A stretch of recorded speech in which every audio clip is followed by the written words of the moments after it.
George, tell us about THX. What was it about sound that wasn't good enough for you?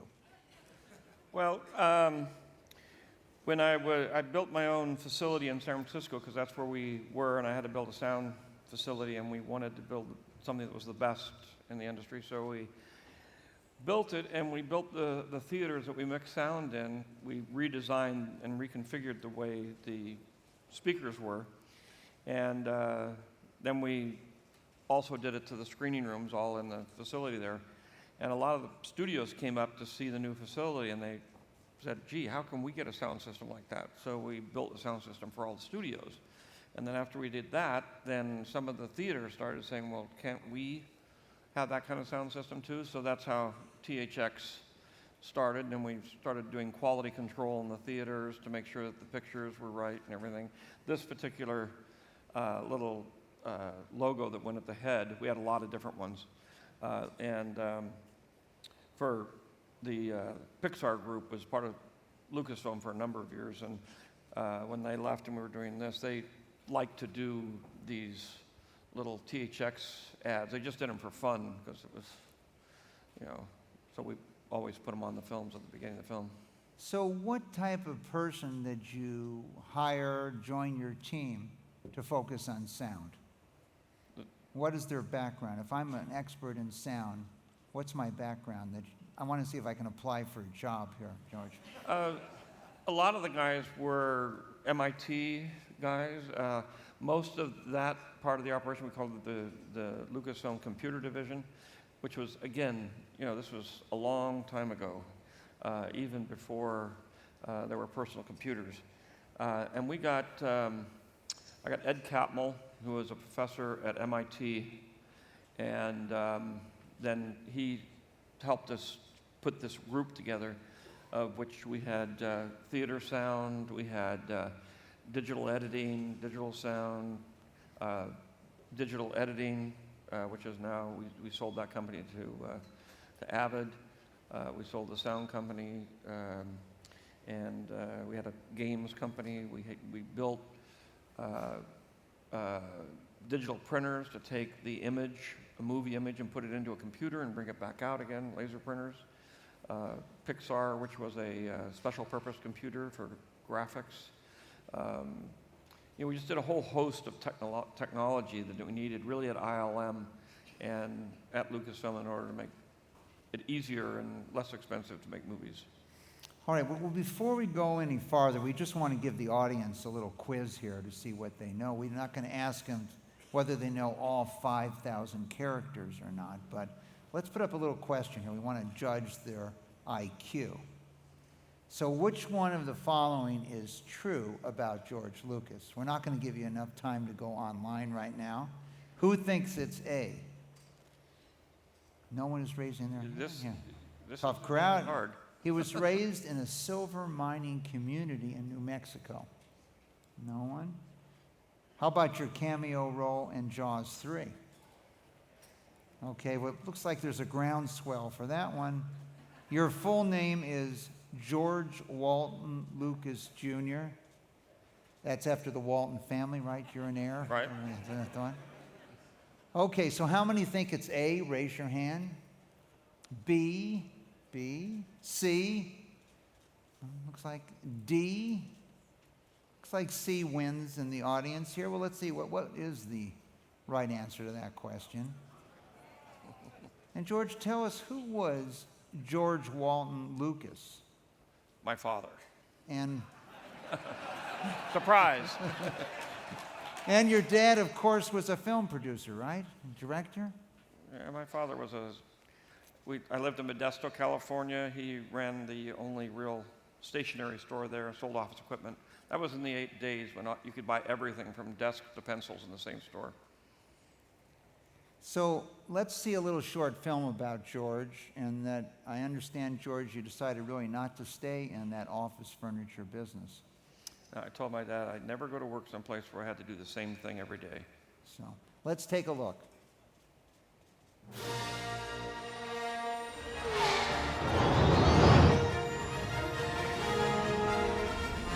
Yes, he changed the world with films that have become part of our cultural DNA. Everybody knows all about those. But here are a few things that you probably didn't know about George Lucas. His first major hit, American Graffiti, was a semi-autobiographical look at growing up in Modesto, California. He originally wanted to become a race car driver, but a near-fatal accident in his souped-up Auto Bianchi Bianchina just days before his high school graduation made him re-examine his priorities. I don't think I'm gonna be going tomorrow. His first movie was called Look at Life, which he directed as a student at USC in 1965. It ran exactly 1 minute. He was rejected from joining the U.S. Air Force as an officer in 1966 because he had too many speeding tickets. He was a camera operator in the Rolling Stones' 1967 concert film, Gimme Shelter. His student film electronic Labyrinth THX 11384EB won first prize at the 1968 National Student Film Festival and would later become the basis for his first feature film. The expenditure ceiling on the THX case is 14,000 credits. Remember, thrifty thinkers are always under budget. His Alaskan Malamute inspired the character of Chewbacca. The dog named Indiana was the namesake for another intrepid character. Like Indiana. We named the dog Indiana. He has appeared on screen in such movies as Indiana Jones and the Temple of Doom, Hook, Revenge of the Sith, and Beverly Hills Cop 3. His George Lucas Educational Foundation celebrates and encourages innovation in K-12 schools through its award-winning website, Edutopia.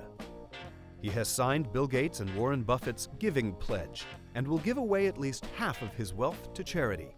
In 2006, he donated $175 million to his old film school at USC, the largest gift ever to any film school. George Lucas, artist, visionary, philanthropist.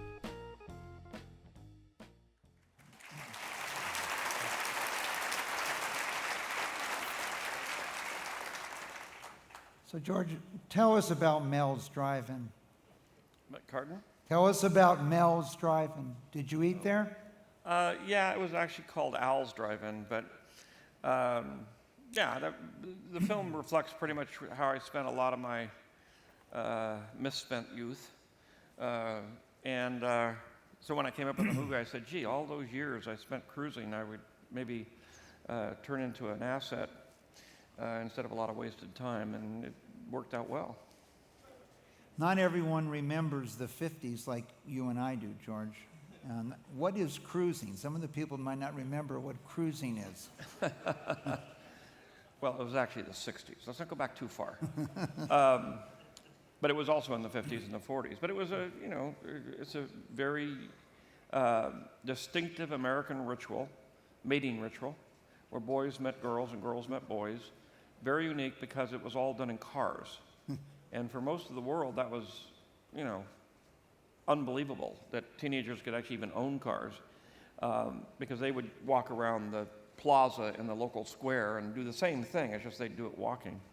And of course, since the internet, social media, I think that world is pretty much dried up.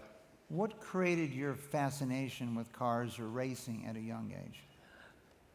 I've always liked speed, I've always liked cars ever since I can remember. And I lived on a ranch, and I used to race around the ranch, when I was like 12 and 13 years old. And then as I got older, moved onto the streets, got in a lot of trouble. Can't believe I did some of the things I did.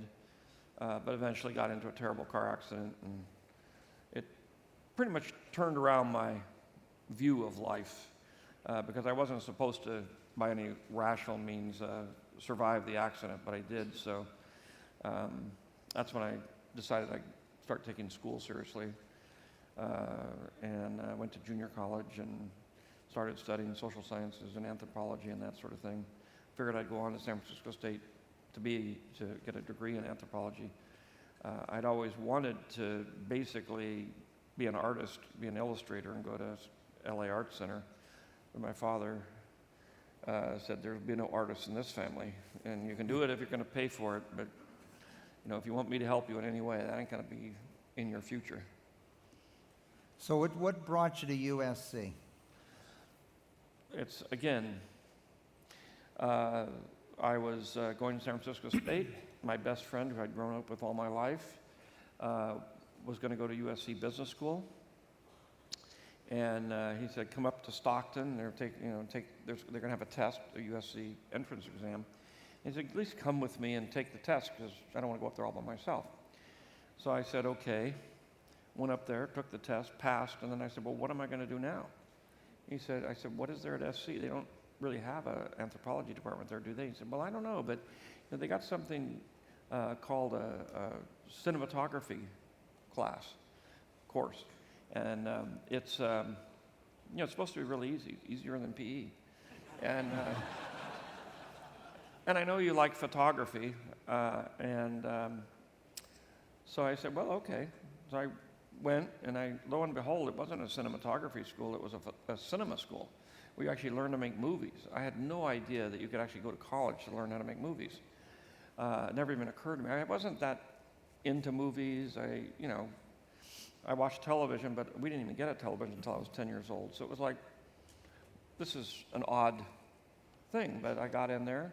Had a couple classes in my first semester that weren't, Spanish and a science class. I took an animation class and a history class. And in the animation class, I got to make a movie. They give you exactly 1 minute of film to test the animation camera, so you know how it goes up and down and back and forth. I took that and made it into a movie, which was called Look at Life, and it started winning film festivals all around the world, and I said, I really know how to do this. And I really love it, and I'll stay up 24 hours a day, 7 days a week.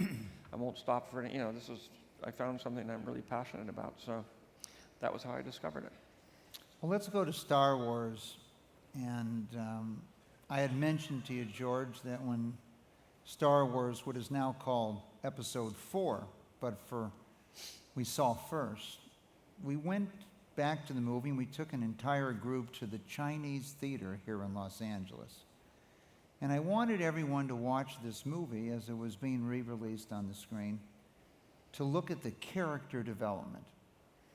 And why did people care about two robots, R2-D2 and 3CPO? Why did they care? And the enormous character development dialogue between those two robots, I wanted everyone to see what you had created, which is more than the dialogue in most movies today they give to real people, not robots.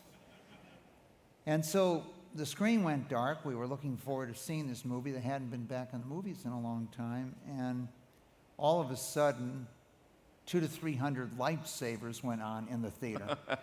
As they're battling in the air, we had to reset the movie there, and took about 10 minutes to convince people, many of them who were dressed as stormtroopers, that they could fight it out afterwards if we could just watch the movie.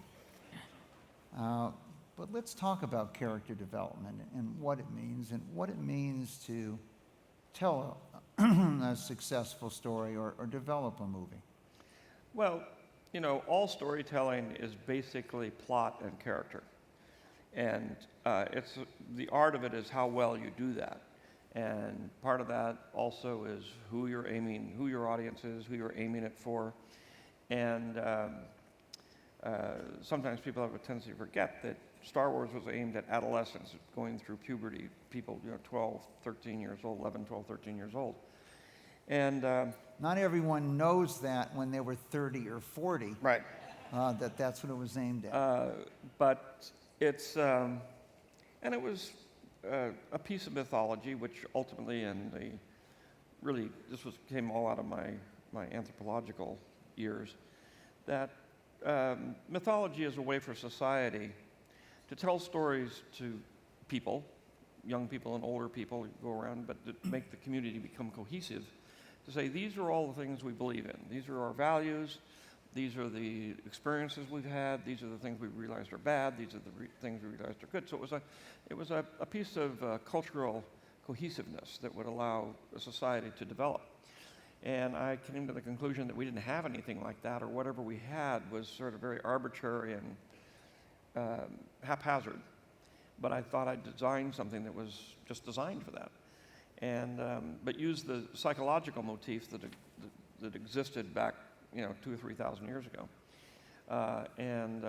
So that was where the core of the story took place. I wanted to put it in a context that was would be exciting to young people, which is how I picked sort of the Saturday matinee serial, the Republic serials that, you get 15 minutes every Saturday at the movie theaters, and then you have to go into the next week. Now it's sort of episodic television has taken that idea over, 24, Lost, those kinds of shows. So I took those two genres, the thematic one and the actual roller skates, which is what we call it, or the wheels of the thing, and combined them together and made a movie. But it all really depended on characters. One of my mentors, Akira Kurosawa, said to me, he said, the secret to making a good movie is to create an immaculate reality. And for me, and I'd kind of done that in American Graffiti because it was easy for me, because I knew it, I'd lived it. But when I went to Star Wars, I said, this is going to be hard because none of it's real. None of it is, it's completely made up, and it's obviously made up. So how do you make that real? And I worked very hard at creating an immaculate reality for this fictional movie, which meant making the whole thing look used, like people had lived in it. It wasn't fancy. It was very rough. Having the costumes and things not call attention to themselves. And by doing that and not holding on, big expensive wide shots that have a lot of matte paintings and everything in it,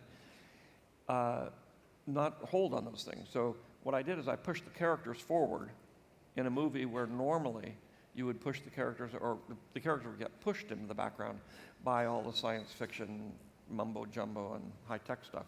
So I worked very hard to keep the characters in the foreground. Out of that, again, knowing that it's the characters that count, I tried to infuse as much characterization in every one of the... So how many characters of that Star Wars family exist today? Well, today, there's over 5,000 characters. It's very big. And, we have lots of novels, lots of comic books, lots of games, and the movies and TV series. And, there's a whole world of Star Wars now that didn't exist. So is there a book we could all buy so we can know where they were born, who their parents were, what their special powers are, what their neuroses? There's a lot of them.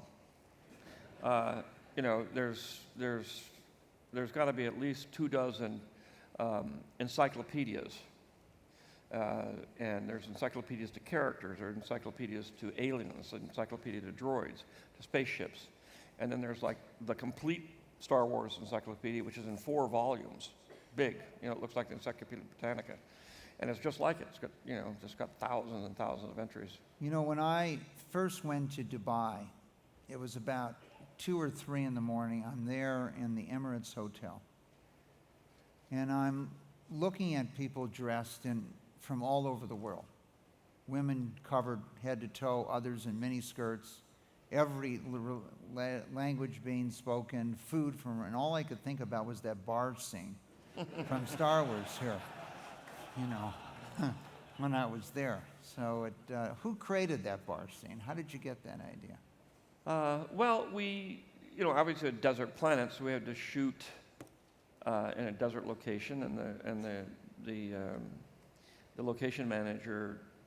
I made the film in England, so we were sort of European-centric. Went around, we looked all over North Africa and in the Middle East and everything for a good location. We ended up shooting in Tunisia, and actually part of it was in Jerba, where there's a lot of buildings that look like that. And I fell in love with them. I said, this is the most spacey-looking building, even though it was built hundreds of years ago. And so we were always looking for that, things that actually looked organic, but odd enough you could add some things to it and make it look futuristic.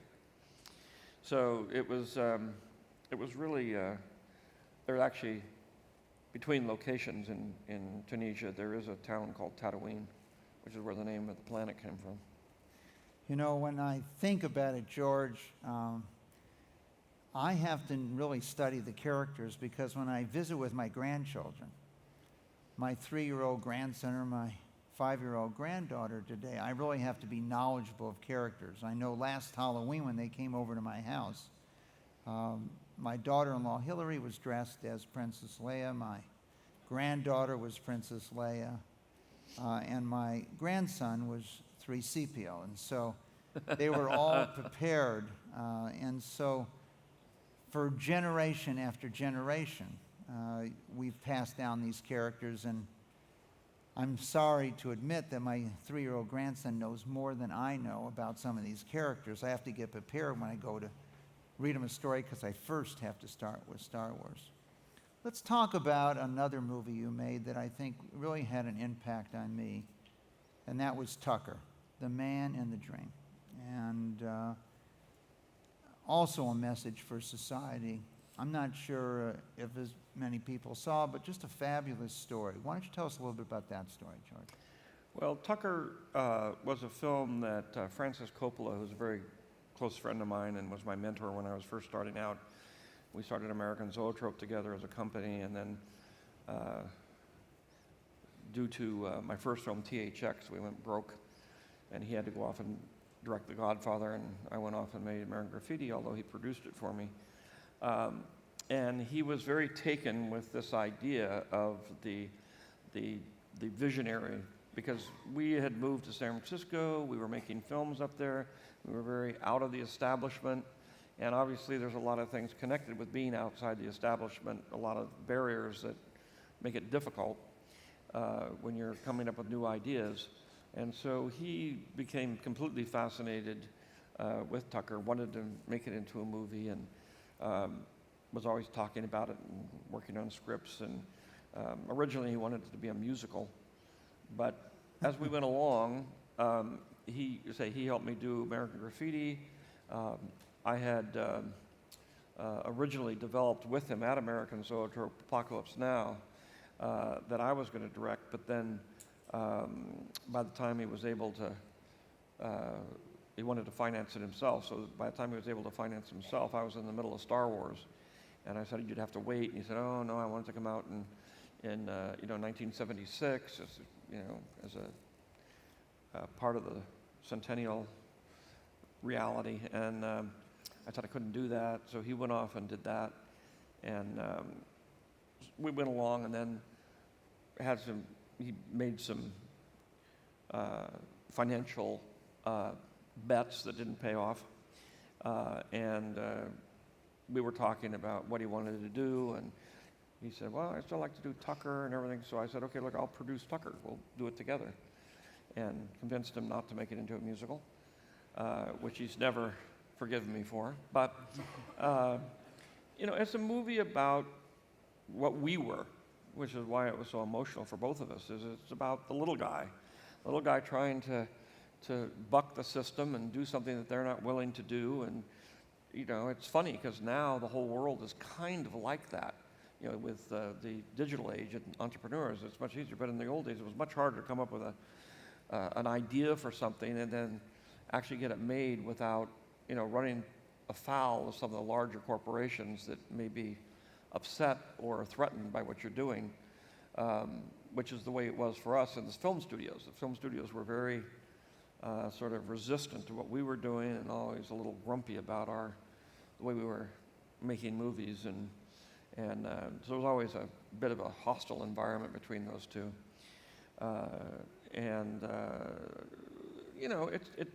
It says something. It says something about people that have different ideas, think outside the box.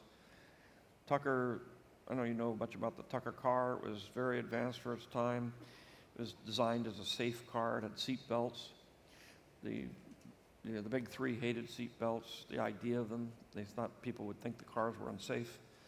And, it was just a very advanced car, but the big three kind of crushed him and ran him out of business.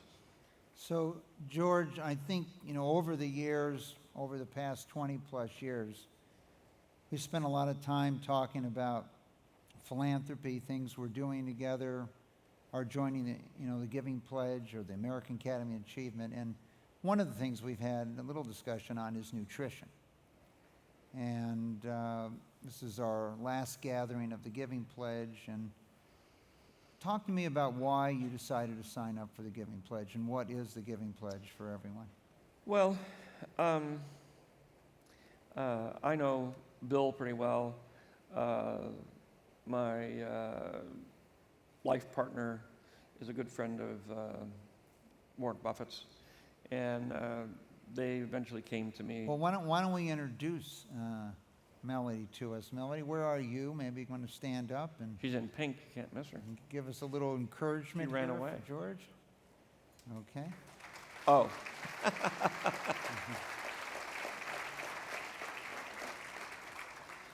But in the very beginning, they were trying to put this idea together. Really, Warren was very intense about it. And they came to me and they said, we're going to start this thing called the Giving Pledge, and we want to get people to just pledge that they will give away half of their money to charity. And I said, well, that's great for me because, you know, I'm already giving away 95% of all my money to charity.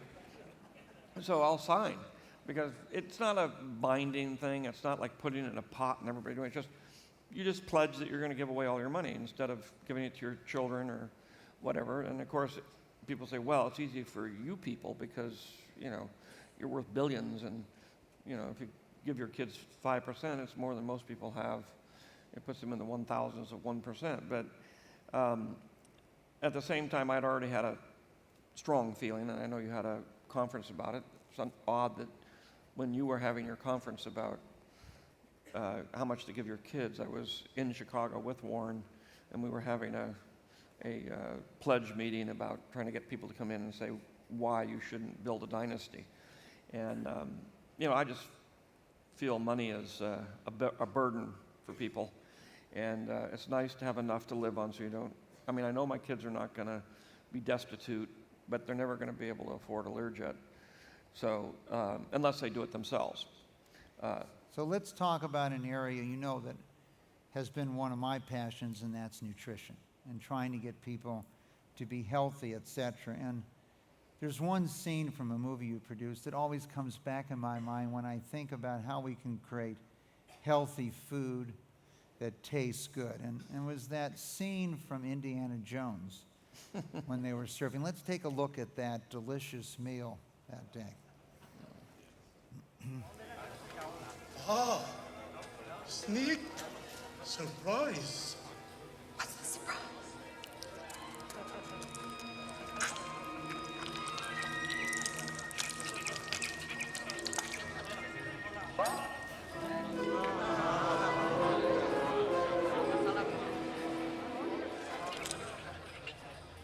But you're not eating.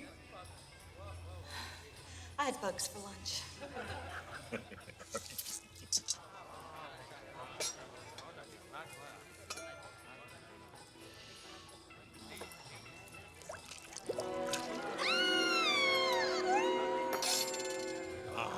Dessert.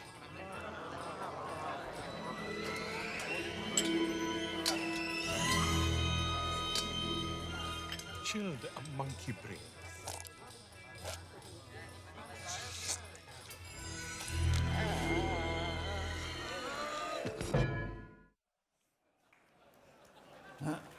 So George, not everyone has a chance to have dinner with you up in San Francisco. All those things are eaten somewhere in the world, and they're all very nutritious, and there's a lot of protein in that scene. From the Beatles to the monkey brains, there's a lot of protein. You noticed recently that Starbucks decided to take their squash Beetles, which had colored their strawberry banana smoothies off the market. How do you feel about that, George? Well, Melody is on the board of Starbucks, so I knew about it a while back. But you know, it's obviously public relations because people don't want to eat Beetlejuice, but it's actually not bad. I mean, they're very socially conscious, so when anything like that comes up, they're very careful to make sure that they can replace it with something that seems more organic, I guess, which is let's talk about technology. You've been on the forefront of technology. Star Wars 1, Episode 1, was the first movie ever which was shown on totally digital. Star Wars 2 was probably the first movie ever shot with totally digital. What is this passion you have for technology and pushing technology, George? Well, again, like my move into film in the beginning, when I went to do Episode 4, you know, I didn't have much of a budget in the beginning, and like $4 million. And they said, well, how are you going to do this with all these special effects? And I said, well, I'll start a company. And the studios had no special effects or visual effects companies anymore. They'd sort of gotten rid of them all in the 50s. And I said, well, I'll create one, and we'll come up with new ways of doing these things, and it'll be wonderful. I didn't know what I was doing, but I did start a visual effects company, and we did improve some of the technology, and we're able to create, in that particular one, panning with spaceships and flying around, so there could be a lot of kinetic energy in it.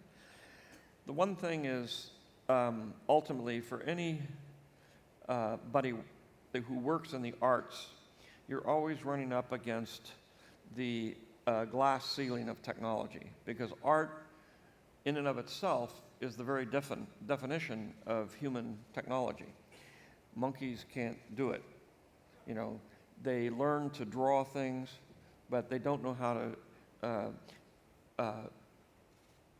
communicate emotions through either scribblings on walls or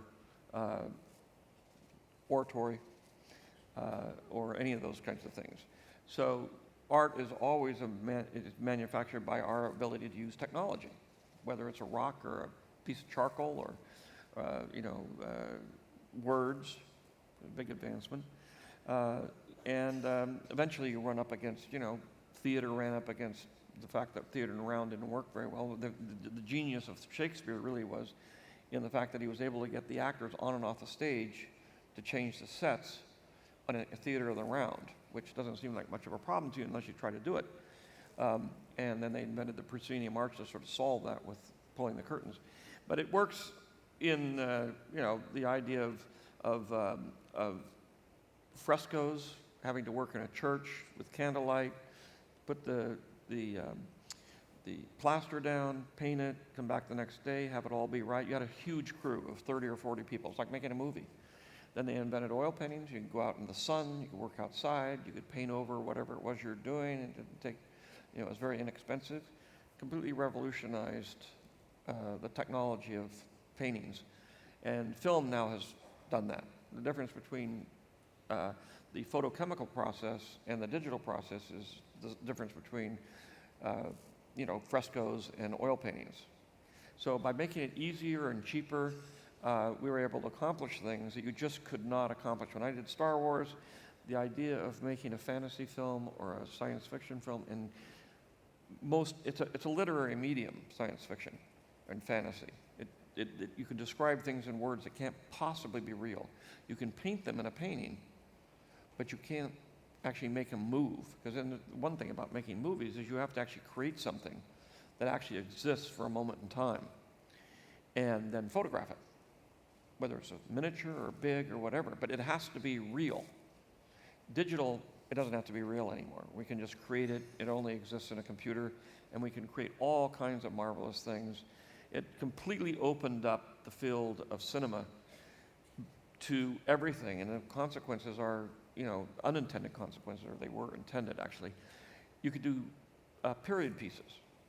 Before we did digital, it's very hard to do Lawrence of Arabia or some, Tolstoy or anything, because you just couldn't get the extras. You couldn't, the problem with those kinds of things is you see a film and you see all the extras out in the middle of the desert and a big giant scene with Lawrence of Arabia with everyone running the horses and the camels. Well, you needed to have trucks and tents and water and the camels and it's just, and if you have 5,000 people out there, you have 5,000 people out there. You got to transport them out there in the middle of the desert. You got to do all these. It's very, very, and they all have to be costumed. It's very expensive and very hard. Now, digitally, we can do it with a couple hundred people and make it look like thousands of people. So suddenly it becomes much easier to create large spectacles, and films like Gladiator are a direct result of digital technology. George, your decision to give the gift to USC's film school. I know you've been close to and interacted with students for a long period of time, and obviously a role model, but you've taken a real passion in them. What led you to that contribution? Well, part of it is the normal, I didn't know anything about film until I went to USC Film School, so I kind of owe my entire career to film schools. Obviously, I'm very involved in film, and I'm one of the founding members of the Film Foundation, which is designed to preserve films. Half of the films that were made before 1950 have been lost forever. And so there's a lot of us that got together and said, we really got to save movies. It's not disposable, the way people are treating it, studios especially. And also artist rights, trying to get it so that the artist has more control over the work, so that it can't just be continually changed, which is now becoming a bigger issue about copyright and that sort of thing. But I'm very big on film schools. They're unfortunately not taken very seriously by the academic community, especially the university community, because they haven't been around that long. Movies have only been around for 100 years. Sort of falls into the category of basket weaving or something like that in terms of its sort of intellectual credentials. And I know that the way to change that, I built a film school at USC. We lived in barracks, actually stables to be more, from World War I when I was there. And then I helped them build a film school. And then later on, they wanted the film school to be taken over by the computer science department, because they said, well, it's all digital now. And I said, well, that's, the content and technology are two completely different things, and different minds, different thinkings, different disciplines. So I said, now is the time, and I'll build a proper film school for them that would show to all the other universities that having a film school is an important part of your repertoire of what you offer students. So to get prepared, George, I went online, wanted to check things out. What are the major things that people are talking about? And I noticed one of the real questions for the ages has been, who shot first? Did Han Solo or Greedo shoot first? And I was surprised how vigorous this debate was all over the world. Can you help us? Maybe when people go home tonight, they can answer this most important question. Well, the question and the reason it came up. The issue is more of an anthropological study of our society and culture and what we believe in. Back in the 40s and the 30s, well, in terms of movies, thanks to the Hays Office and everything, usually the good guy didn't shoot people in the back. It was inappropriate behavior. Or even draw first. And in Star Wars, it was a little confusing about who drew first. Was it Han Solo or was it Greedo? So when I did the special edition, I decided to make it a little clearer that Greedo shot first. But of course, that morality had obviously slipped out of the current thinking of most young people, and they liked the idea that Han Solo was a cold-blooded killer. And so there was this huge argument that's still going on about, is he a cold-blooded killer or is he really a good guy? But in the end, you can't have Princess Leia marry a cold-blooded killer. But he did shoot first.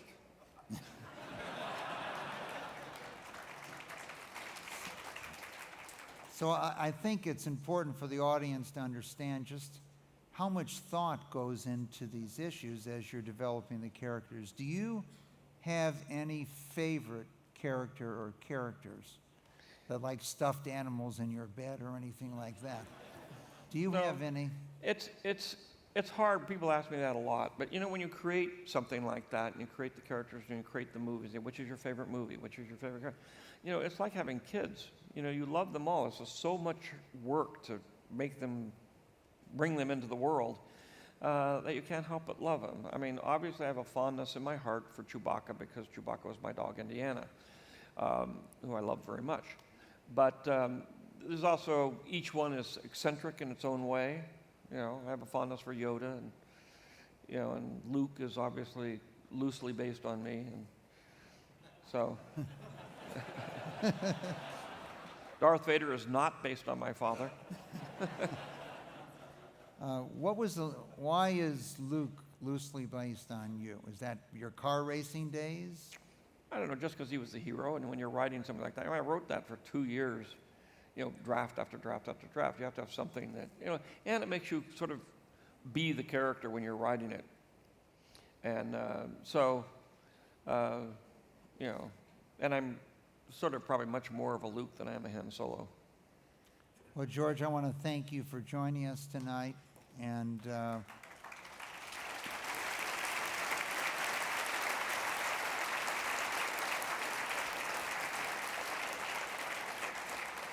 I also want to thank you for your character development and the meaning of the characters and the meaning of the stories. And, you know, we often talk about at the Institute, why is Shakespeare as popular or more popular today than he might have been 400 or 500 years ago? George has given us a new way of looking at that, of how you get the characters on and off or change the sets in a theater in the round. But he wrote about human emotion. And as we looked at the fact that, for example, in Hamlet, there was more than 70 Hamlet movies made in the 20th century, he wrote about love, prejudice, jealousy, indecision, etc. These human emotions that have been around for centuries and will, and I think, George, your characters will live forever with us, and that you've brought them emotions. They stand for something that we can believe in. And I can't wait to see what my grandchildren are wearing this Halloween. Thank you very much, George. Thank you.